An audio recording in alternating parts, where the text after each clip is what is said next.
Welcome back to my channel after 22 episodes this season of Kody Brown and Robyn, trying to rewrite history shooting scenes after the passing of Garrison, acting as if it happened before his passing, and trying to rebrand Kody as this doting father who was rebuilding relationships with his children and making it look like he was getting a redemption arc. The walls came crashing down, and it was a very awkward, eye-opening, appalling, infuriating. I was sad for the family members that were directly impacted, that were speaking with Garrison every day, that cared about him, that were trying to help him. It was a hard moment to believe this stint, because all season Garrison had been wiped out. He was no longer showcased on the show. They never spoke about him. His last message was to Kody and some individuals from TLC and some other family members with the words, "I want to hate you for the good times, but I can't. I miss those times." And that was sent to Kody by his son, and Kody did not respond. And then Kody did not show up at the scene. And then to find out how much he was involved in the planning the funeral, how his wishes were adhered to given that he had abandoned his child. It felt so. I can't even explain to you how enraged it felt when a child is not in contact with a parent because of the way that parent has acted towards them, because that parent has disowned them, made them feel bad, insulted them, made them feel unwanted, not allowed them in the home, basically been pushed out of the family. Which what did Kody do to Garrison? He wanted him out of a house. He called Garrison a narcissist. He told him he was a jerk. He never did want to speak with him in the tell last season. He told him that he would punch anybody in the mouth that would speak of Robyn. He and Robyn had McKelty call Garrison to tell him that they were no longer gonna be a part of the Christmas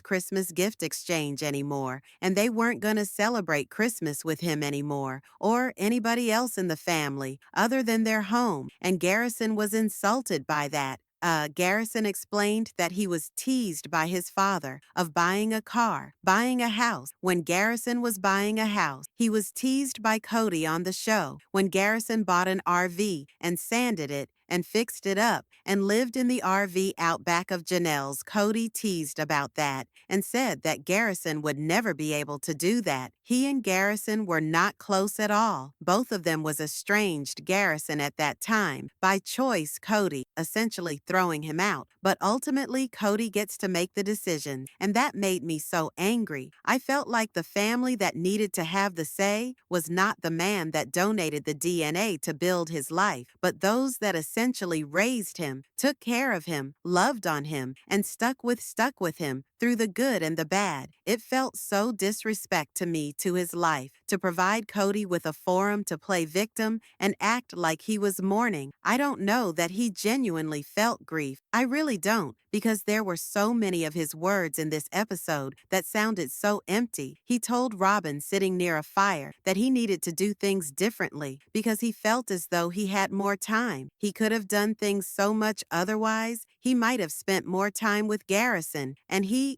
had to make up with him and get things in his life better. And then a year later, a year and 2 months later, nothing has gotten better with Kody and his children. Nothing actually, it's gotten worse. It's gotten worse. Garrison's final moments of life, he was angry with his dad. Nobody answered to him. He killed himself, except Janelle, who answered to him. And Janelle's pain was so genuine, but I still felt so upset that she had to do this for TLC. And I felt upset that, it could have been easier for her not to stand her ground with Kody, to try not to fight, but I feel like I would have just, if that would have been me, I would have left Kody totally out of the discussion. He wouldn't have even been invited to the funeral. And then to see that they brought him home to Wyoming to be buried next to the grandmother at the grandma ranch by Kody's dad, for the sole knowledge that Janelle had a complicated relationship with Wynn, and so did a lot of the kids, and it just felt so odd to me that they were going to bury him where Kody is from, not where Garrison was from.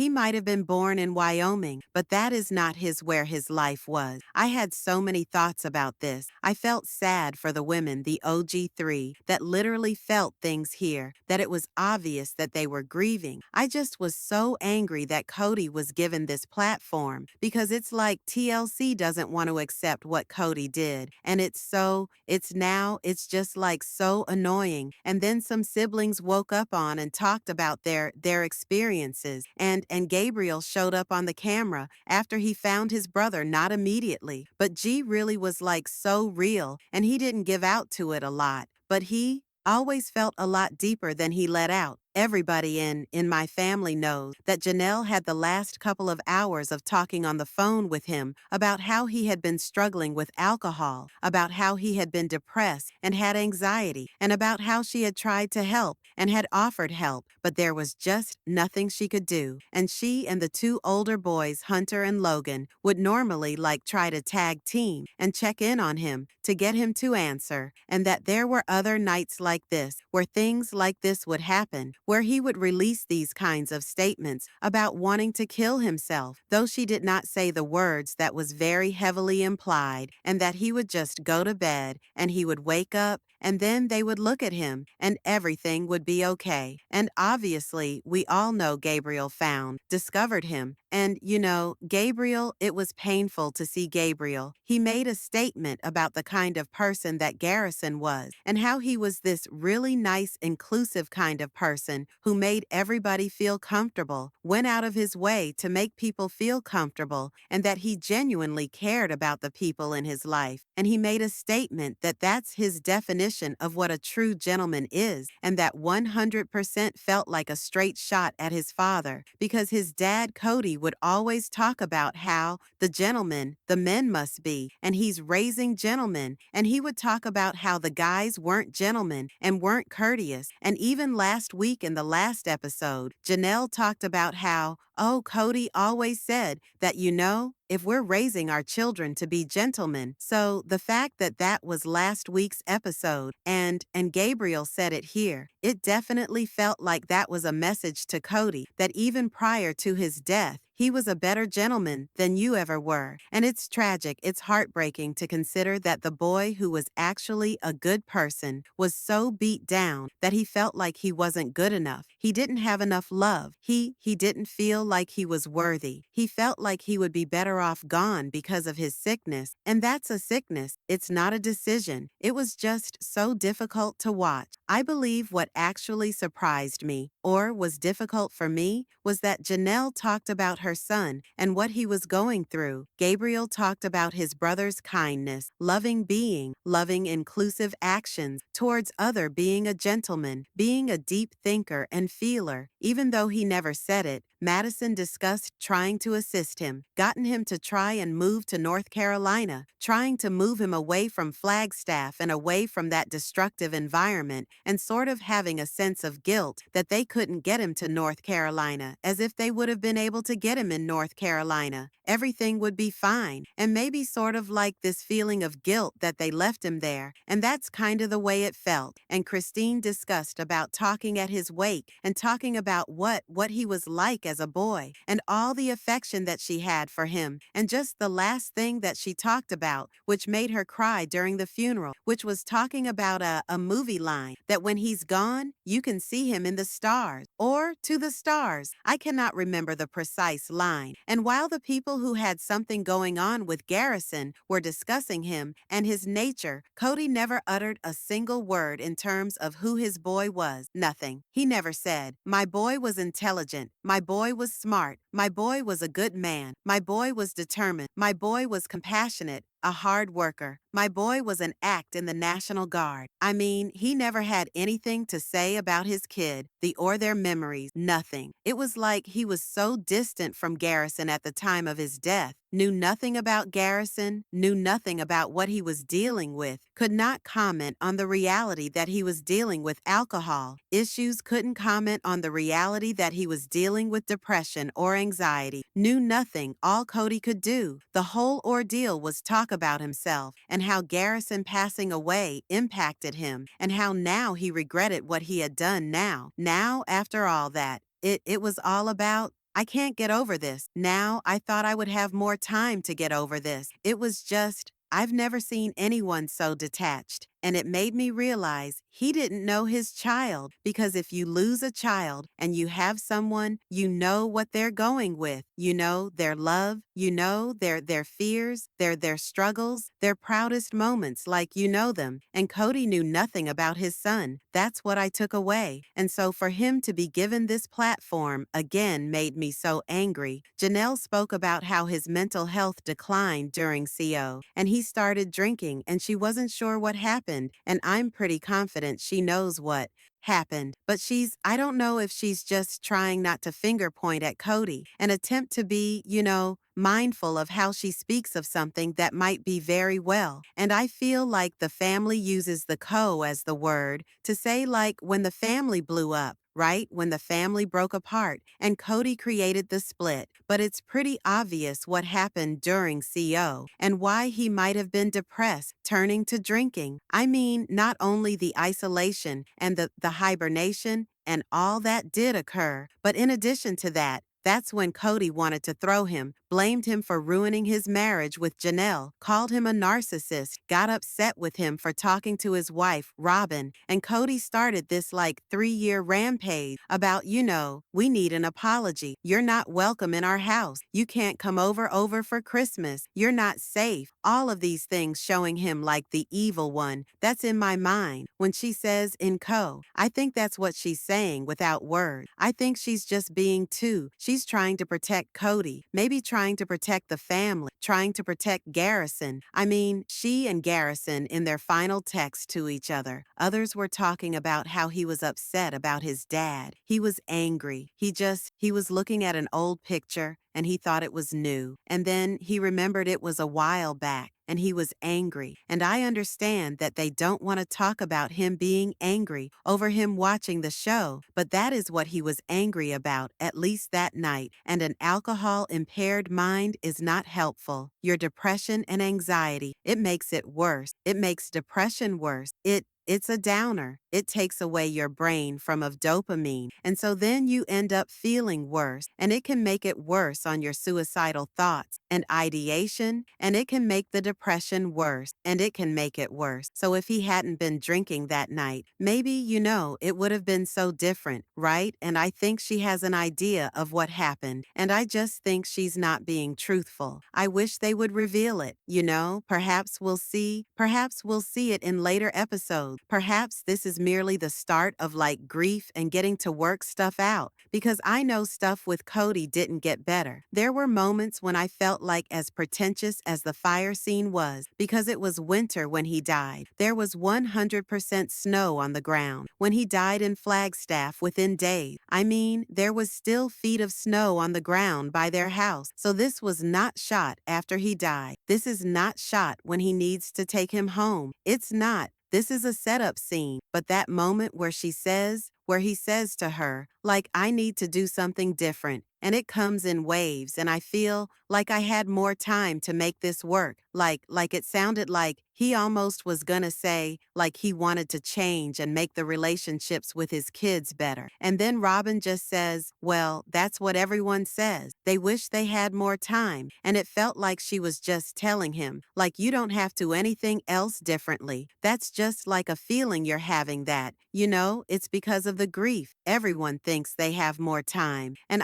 sometimes I wonder if Kody had someone else to talk to, but Robyn, if he would actually do things differently, if she wasn't always trying to manipulate him to not do what she wanted and manipulate him to not see everyone that's away from her as bad, if he would actually do something to repair his relationship with his kids, because she always makes his kids, everyone else besides, his kids look like the enemy, and she couldn't even be bothered to try to cry. I mean, it was so apparent that she didn't care, and she was trying to care, but she couldn't. It was so performative, and we all know that Garrison didn't like her. So I was just like, why does she even get a shot to talk? But I just kept wondering if Robyn never had ever been a part of this family. Would his relationship with Garrison ended like this? Would he still have no no relationship with his other children. And I would say, I don't know, but I think probably it wouldn't be the way it is because Robyn causes a lot of splits and he's a narcissist and so is she. But like, she's the reason why they don't talk. And even when he does have a chance to change, she's like, well, everyone does that. Like, just reminding him he doesn't have to change. And then later she was trying to like guilt him. It felt like when he was talking about wanting to take the body, like the urn to Wyoming, it was very, again, awkward by the end of the episode. I felt really angry at Kody, really angry. And I felt really disgusted and appalled with Kody and Robyn too, because I felt like, why are we providing them with a forum and an opportunity to talk about what they wanted for him and all of the pain they have for all of the birthdays and all of the Christmases and all of the holidays, because I just kept thinking about the last few years of his life where Kody did not see him at Christmas. They hadn't been both on vacation in like 3 or 4 years at that point, and they weren't going to get their holidays coming year together, and he always cut him short from saying that it was his attitude and his abuse and his verbal abuse and his psychological abuse and his narcissism and ego and just anger and all of that, which created this decision. It feels so hollow because he never speaks that he did that. He says to himself, I keep thinking about what if, what if, what if, what if, but if this hadn't have happened, he wouldn't have said what if. He wouldn't have cared. He wouldn't have a relationship with him. And if he cared and he said, what if, what if, what if, today, he would have a relationship with his kids, and he doesn't. He barely talks to any of his kids. Hunter doesn't talk to him. Logan doesn't speak to him. Gabriel doesn't speak to him. Savannah doesn't speak to him. Janelle's kids don't speak to him. I don't know. Mykelti, even his loyalist daughter Mykelti, doesn't speak to him because of what he's done since Garrison's death. He claimed he was gonna change. He claimed he was gonna make more time. He claimed he was gonna make a point of having a relation, and he didn't quite. He made the death all about him. And if this is what the family is talking about, why they don't talk to him anymore, I understand if this was how that they're dealing with it, Kody and Robyn. Like, if he would have just apologized. This is all. I mean, that was how it felt to me when Robyn said what it could have been for him, as though if he would have just apologized, that this could have been so otherwise. If he would have just understood that, I needed an apology. Garrison could have had this wonderful life. Maybe if you wouldn't have verbally abused him so much. Maybe if you could have kept your wandering eye to yourself and not had to be with Robyn constantly. Maybe if Robyn didn't spend 3 years playing the victim like Garrison was a bully her. If this is what they do at the funeral, I understand why no one speaks to them anymore. And all of this is stag for a performance. It's all for cameras. Because when the cameras are not on Kody and Robyn, days after Garrison was dead, they were in Scottsdale at a steakhouse eating dinner with their 3 older children. And they were eating and laughing. And Kody started this scene. How about how he had to comfort his children? And it was Gwendolyn who had to ask in order to come over. And yet his 3 older children did not go to the funeral. It's just not real. All of it is not real. Why did they get so big of an episode here? Why is this how they see it? Why can't we just get rid of Kody and Robyn? Like, why does his abuser, Garrison's abusers, why they get to play the victim? And if this is all we can expect for why the family separated from them, I get it now, because they'll never change, and they're making him dying about themselves, and not one time do they acknowledge that he suffered, that he was fighting, that he was struggling with anxiety and depression. They don't have enough vision to see that their behavior made it worse. And Kody says, oh, the CO stuff was just so insignificant important. That's as close to admitting he was to blame for Garrison's declining mental state. So what do you think of this video and this episode? Tell me, were you mad, not mad, angry, frustrated, upset? I pity the family members that actually loved him. They should have been the ones that had the last say, not Kody. Let me know what your thoughts are in the comments below. If you enjoyed this video, don't forget to like it, subscribe to the channel if you haven't already, and hit the notification bell so you never miss an update. Thanks for watching, and I'll catch you in the next one.